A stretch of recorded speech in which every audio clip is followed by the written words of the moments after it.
매우 좋은 소식들이 들려오고 있습니다. 부동산 가짜뉴스 퍼뜨리면 이제 징역 간다고 합니다. 좀 이런 것들 진작에 좀 하지. 사기인데 사기. 그래서 부동산 거래 신고법 이번에 국토교통부에서 발표한 내용 보면은 유튜브나 SNS 등을 통해서 확정되지 않은 개발 계획을 사실처럼 유포하는 행위를 금지하고 처벌 근거를 신설했다. 그래서 직거래 같은 경우는 이런 부분인 거고, 공포한 날부터 6개월 후에 시행하되 구축 등은 1년 뒤에 시행할 것이고, 이 허위에 대해서 하는 부분은 1년 이하의 징역 또는 2천만 원 이하의 벌금이 부과가 된다. 1년 이하의 징역도 사실 약한 거죠. 1년 이상의 징역 또는 2천만 원 이상의 벌금이 부과가 돼야 되는데. 그리고 이제부터 저 같은 유튜버들 조심해야 됩니다. 특별히 더 조심해야 될 거. 구독자 10만 넘어가게 되면은 그 허위 통신망법 개정안 여기서 나오는 것에서 유튜브나 인스타그램, 틱톡 플랫폼 이런 것들 10만 넘어가게 됐을 때 허위사실 유포하게 되면은 최대 5배까지 배상을 물릴 수가 있다. 저거 입고 하던 때가 그립네요. 그만큼 영향력이 있는 유튜버들이 헛소문을 퍼뜨린다 라고 한다면은 10만이 되면은 영향력이 있는 크리에이터이기 때문에 그런 사람들이 허위사실 유포를 한다면은 배상을 물릴 수 있다. 근데 저것도 배상이에요. 누군가가 피해를 봤을 때.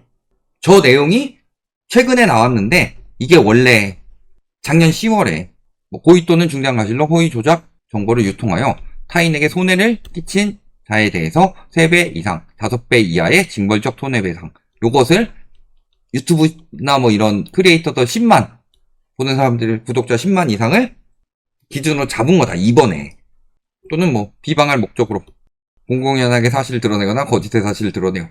저도 예전에 그래서 법적 공방을 겪었지만 저는 어쨌든 그걸로 인해서 공적인 영향이 있었죠. 사람들이 그래가지고 집 잘못 사가지고 피해보면 어떡할 거냐. 그래서 이런 것들 벌금 처한다. 이런 내용이 10월부터 나왔던 건데 이번에 10만이라는 기준을 잡은 거예요. 근데 내가 잘못된 정보를 알려줬어요. 근데 그걸 믿고서 내가 투자했다. 근데 내가 이 사람한테 직접적으로 컨설팅하지 않았어. 누가 칼 들고 협박했나? 이거 나오는 거 아니에요? 허위사실 유포에 대한, 특히 부동산 같은 경우 허위사실 유포가 팽배하죠? 그 팽배한 부분에 대해서 특히 명확한 지표가 있는 것들 있죠. 예를 들어서 통계적으로 나오는 것들. 그것에 대해서 잘못된 정보를 이야기를 했으면 그런 부분에 대해서도 페널티가 있어야 되지 않냐. 대표적으로요. 지금 전세 매물 다시 늘어나고 있죠. 이거 지금 줄었는데요. 요거 일요일 거라서 그렇습니다. 일요일엔 당연히 매물이 줄어요. 주말엔. 근데 분명히 양도세 중과 유예가 종료돼도 전월세 매물이 늘어나지 않는다. 오히려 다주택자 규제를 하기 때문에 더 줄어들 것이다. 이렇게 말하는 사람들 몇 명 봤어요. 근데 어때요? 5월 9일 다가오니까 바로 늘어났죠. 앞으로 더 늘어날 거예요. 6월, 7월 만기 오면 올수록 계속 늘어날 건데 이제는 만기 끝나더라도 팔아야 되니까 잠궈 놓는다. 이게 안 되죠. 그런 거다. 그 다음에 또 많이 유포하는 거 있어요? 요즘 상승론자들 부동산 시장 최대 구라. 상승론자뿐만이 아니라 언론도 그런 구라들 많이 쳐요. 무슨 이야기를 하냐? 최근에 매매를 좀 잡았다. 매매 잡느라 전월세 폭등한다. 이거는 양도세 중과라는 일시적인, 그것도 매매 잡느라 한 게 아니라 양도세 중과 폐지가 됐던 것을 다시 부활시키는 것도 아니고 중과 유예가 된 거예요. 유예가 된 것을 더 이상 연장하지 않는 것에 대해서 집값 잡느라고 전월세 폭등시키는 정책이다. 이런 식으로 자꾸 부추겼죠. 근데 최근에 나온 4월치까지 했어요. 전세 자금 대출을 확대하던 이 시기를 제외하고는 매매랑 전세는 폭의 차이는 있을지언정 방향은 항상 같았죠. 요때만 매매는 요 밑으로 떨어지고 전세는 다시 올라갔다. 왜? 전세 시장의 유동성을 확대하고 있었으니까. 매매가 떨어지면 전월세 올라간다고 부추기는 사람들은 다 구라쟁이들이죠. 상식적으로 생각을 해봐도 말이 안 되죠. 매매 수요가 전세 수요로 진짜 왜 그런 식으로 꼬아서 이야기를 하느냐? 간단하게 이야기해서요. 전세는요. 담보 대출을 해준 거죠. 세입자가. 월세는요. 사용료죠. 자, 그러면요. 우리가 렌트카를 빌린다고 해봅시다. 렌트카를 빌리는데 벤츠가 있어요. 그리고 스파크가 있어요. 왜 제가 자꾸 스파크를 예시로 드느냐? 제가 아는 차 중에 많지 않습니다. 차에 관심이 많지 않아서. 그러면요. 얘가 더 비싸죠? 얘가 더 싸고. 그럼 렌트카를 빌릴 때 얘를 더 비싼 돈을 주고 하던 거죠. 얘를 더 싼 돈을 주고 렌트카를 하는 거고.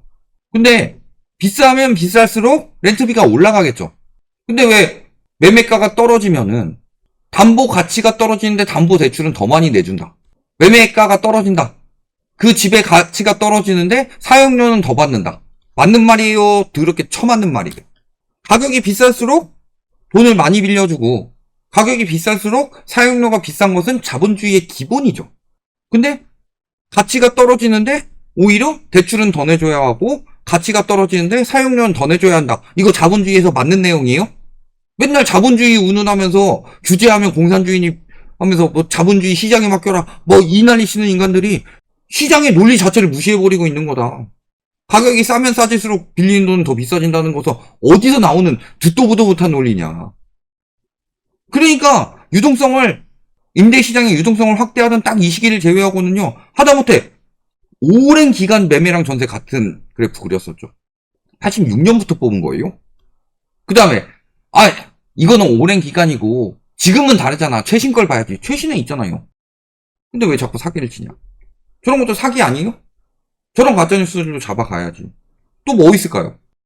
화폐 가치가 떨어져서 집값이 올라간다. 돈 푸니까 집값이 올라간다. 아이고, 화폐 가치가 작살났을 때 집값이 올라간 적이 있었냐. 돈 푸니까 집값이 올라가요? 진짜 돈을 너무 많이 풀어서. 가끔가다 비교하는 나라들 있죠? 예를 들어서 베네수엘라라든가. 하이퍼 인플레이션이 생겼다. 그럼 집값은 올라갈 수 있어요? 물론 집에 대한 가치는 떨어진 거죠. 예를 들어서 집값이 지금 10억 하던 게 하이퍼 인플레이션이 생겨서 100억 해요. 그 집값 올랐다 라고 볼 수 없는 게 그때는 짜장면 10,000원 하던 게 30만원 하고 있을 거예요. 그래서 단순 화폐 대비로 올라간다. 이 하이퍼 인플레이션은 제외로 생각한다면요. 우리나라에서요. 화폐 가치 하락. 돈 많이 풀어서 화폐 가치 하락이 된대요. 화폐 가치 하락을 5글자로 말하면 뭐예요? 인플레이션. 2022년에 인플레이션 생겼을 때 집값 올랐어요? 떨어졌어요? 반대로 2020년은 디플레이션에 가까웠죠. 2020년에 집값 올랐어요? 떨어졌어요? 2020년에는요. 디플레이션이 났는데 집값이 폭등했죠. 2022년에 인플레이션이 심었는데 집값이 폭락했죠. 그러면은 화폐 가치 하락하면 할수록 집값이 붕괴되는 거 아니에요? 그래서 제가 실물이냐 아니냐가 중요한 게 아니라 안전자산이냐 위험자산이냐가 중요한 거다. 그럼 안전자산은 인플레이션 해지가 되고 변동성이 적어야 되는데 인플레이션 해지가 된다는 거는 그러니까 자꾸 실물로 비교를 하는 거예요. 근데 인플레이션 해지가 되고 변동성이 적은 자산은요. 레버리지를 안 끼는 자산들이 그렇습니다. 금값 많이 올라간다고 했을 때 빚내서 금사자 있었어요. 근데 지금 주가 폭등할 땐 빚내서 주식사자 있죠. 그 다음에 부동산은 당연히 아까도 어떤 분이 말씀하셨지만 대출 없이 집 살 수 있나요? 그런 나라가 있나요? 보통 없죠. 왜? 부동산 자체는 가액이 크기 때문에. 그래서요. 대출 많이 끼고 레버리지 많이 껴가지고 거품이 어마어마하게 쌓이면 쌓일수록 금리에 취약하다. 그럼 금리는 왜 올려요? 인플레이션이 심하니까 금리 올리는 거 아니에요? 인플레이션이 심하면 금리가 올라가고 금리가 올라가게 되면 이자 부담이 커지죠. 그러니까 레버리지를 많이 낀 자산이 위험한 거예요. 그러니까 돈을 이렇게 푸는데 집값이 떨어지겠냐? 돈을 이렇게 푸니까 집값이 떨어지는 거예요. 글로벌 금융위기 터지고 돈 풀었을까요? 안 풀었을까요? 진짜 사람들이 가짜뉴스에 잘 속는 게요. 노무현 정부 때 문재인 정부 때 돈 어마어마하게 푼 것처럼 보이죠. 문재인 정부 때 어마어마하게 풀었어요. 특히 코로나 이후에. 근데요.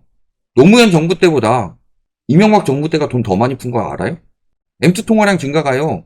약 1.25배 정도 돼요. MB정부가. 노무현 정부 대비로. 그러면 돈은 MB정부가 더 풀었는데 집값은 노무현 정부가 더 튀었죠. MB정부 때 무너지고. 왜 그랬을까요? 돈을 푸는 이유가 있지 않냐. 돈을 그냥 갑자기 집값 올려야지 하고 돈 푸는 거는 빚내서 집 사라. 소이노믹스라든가 아니면은 특례 보금자리로.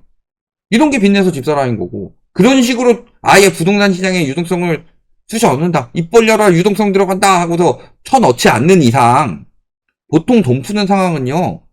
자산 가치가 심각하게 위협을 받을 상황이기 때문에 돈을 푸는 거예요.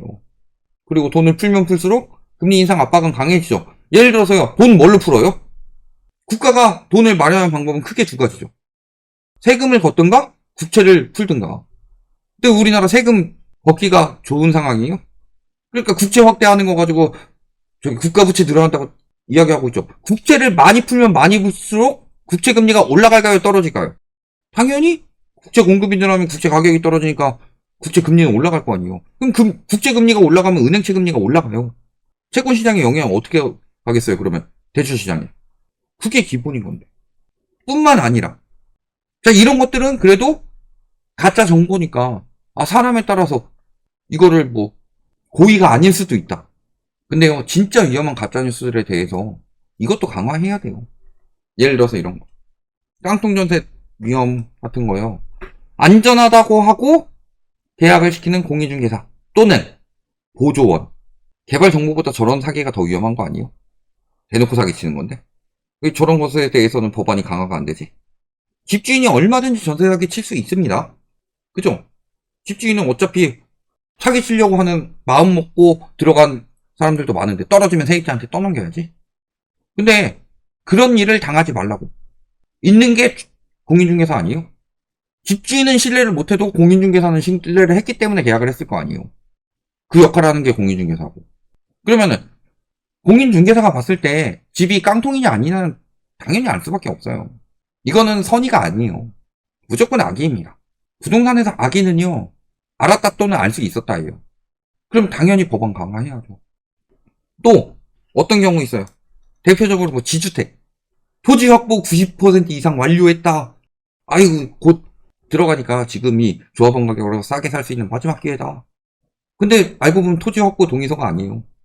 그냥 뭐 이런 식으로 해가지고 설문조사 같은 거 하고 그거 예 표시한 거 90% 해놓고서 토지 확보 90% 동의했다. 막상 토지는 한 1, 20%밖에 확보 안 했으면서. 그런데 다 깜빵 쳐넣어야지. 저거 개발을 후제 이야기한 것보다 그런 게 훨씬 더 악질이죠. 다만 인류에게 있어서 위대한 한 발이라고 이야기했던 닐 암스트롱처럼 저것도 앞으로 부동산 시장에 허위 뉴스, 선동 뉴스에 대한 그런 부분을 잡아갈 수 있는 첫발이 될 수도 있기 때문에 저런 것들을 앞으로 강화해가지고 적어도 의식주 가지고 사기치는 놈들은 다른 것보다 훨씬 더 법을 세게 때려야 된다. 인생이 걸려있는 것이기 때문에 여기까지 말씀드리겠습니다.